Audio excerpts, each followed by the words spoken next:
Before you fall in love with that charming property, make sure it's not zoned for pig farming. I will guide you through the essential steps for verifying hotel zoning classifications, ensuring your dream property doesn't become a zoning nightmare.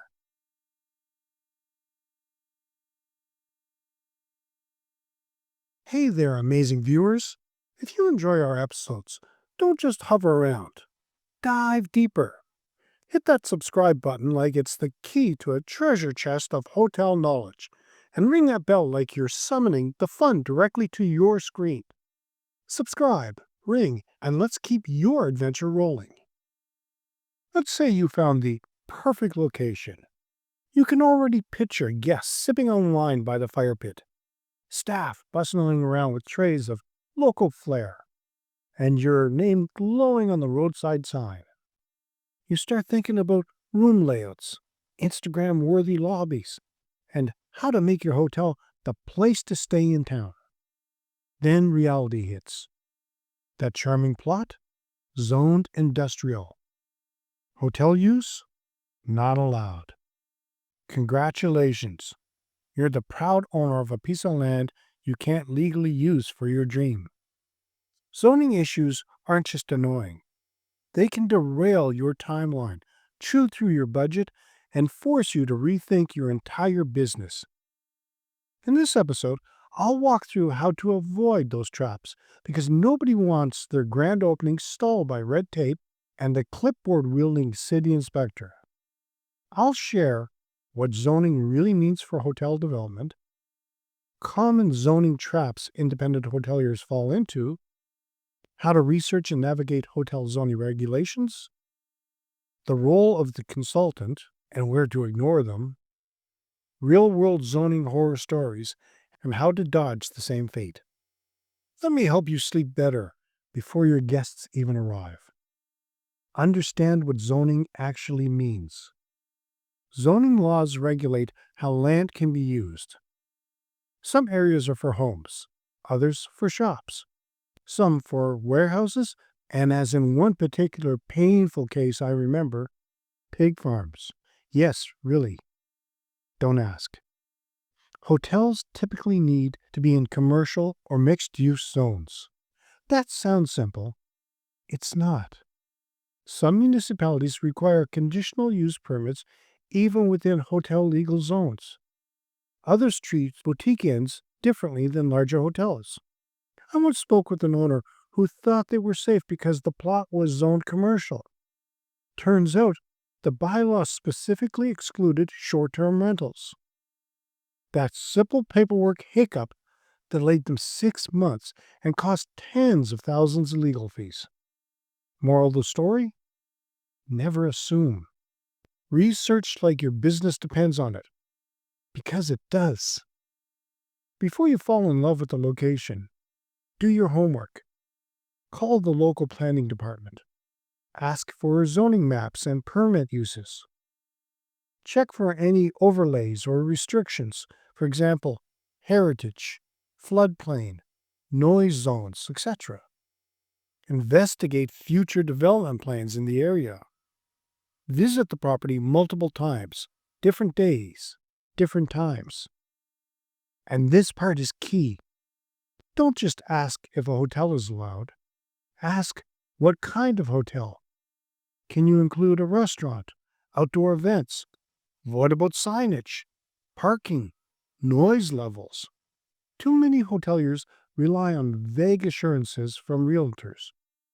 If the agent says it should be fine, smile politely and go find the actual rules.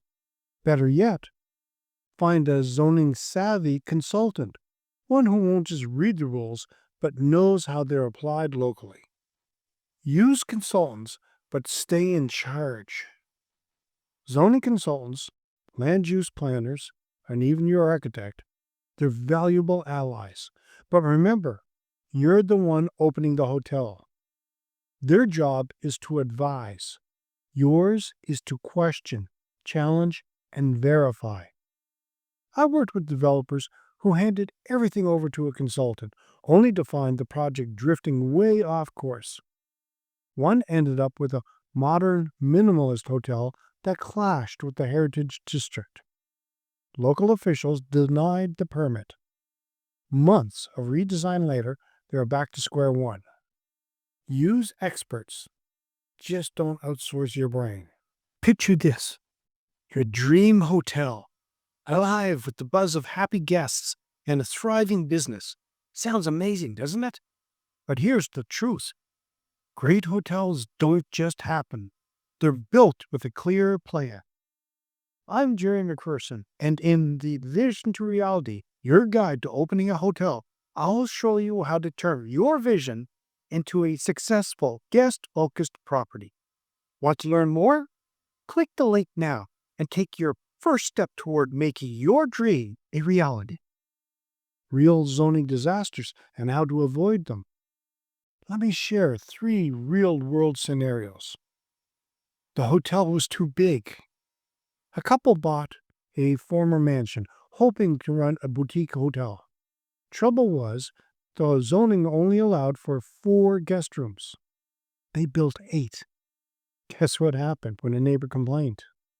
Yep, they were forced to shut 4 rooms, refund deposits, and reapply for a variance. It cost them dearly. Lesson? Know your occupancy limits before renovating. The hotel in the wrong zone. A new owner trusted a developer who said, "This area is going commercial any day now." 4 years later, it's still zoned agriculture. No hotel. Just weeds and resentment. Your lesson? Zoning might change, but never build your timeline on might. The live music liability. A hotel added a live music bar, and it was a hit until a nearby resident filed a noise complaint. Turns out their zoning permit had a 9 p.m. noise restriction. They had to cancel events, lost bookings, and had to rebrand their space. Lesson? Double check every single condition on your permit. Don't skip this step in your hotel's roadmap. If you've got the hotel owner's roadmap, Start, Manage, and Grow course, Module 1 is where you'll find a deep dive into what to check for when scouting sites, from flood risks to the scent of nearby livestock. And yes, zoning gets its own special mention for a reason, because once you start building, a wrong zoning decision can feel like cement shoes. No one wants their hotel dreams sunk before the first guest checks in. Big hotel chains? Deep pockets. You, guts, charms, and this guide. Your independent hotel blueprint helps you win without selling your soul to OTAs. Download it for free. Let's show them how it's done. You can find a link in the show notes. Have you ever had to fight a zoning issue at your hotel? Share your story in the comments. So here are the 5 key takeaways. Zoning can block your hotel's plans completely. Never trust verbal assurances from agents. Consult the planning department before buying land. Check for conditional use restrictions early. Use experts, but don't hand over all of the control. Sorting out zoning may not be the sexiest part of opening a hotel, but it might be the most important. Get it wrong, and you could face delays, fines, or even a full shutdown. Get it right, and you're laying the foundation for everything else to follow. When you understand the rules and make them work for you, you gain peace of mind, and you're free to focus on what you really want, creating unforgettable experiences for your guests. Do you want more on planning your dream hotel? You'll find deeper guidance in the Hotel Owner's Roadmap, Start, Manage, and Grow course. Take it one smart step at a time. Well, that's it for today's episode of Hotelier Helpcast. Make sure to subscribe, hit the bell, and share with your friends. Keep those lobbies lively, the feedback flowing, and always, always remember, it's the little touches that make the big waves in hospitality. Checking out for now. Until next time, stay inspired.